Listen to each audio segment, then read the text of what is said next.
పంటల గిట్టుబాటు ధరల పరిస్థితి ఏంది, పక్క జిల్లాలో ధాన్యం పరిస్థితి ఏంది? మరి ప్రతి చోట అట్టర్ ఫెయిల్యూర్ మీరు.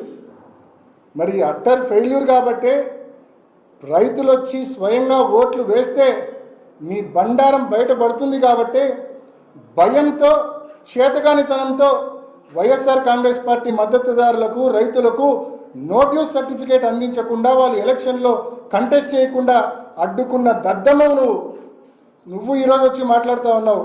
1978 నుంచి రాజకీయాలు.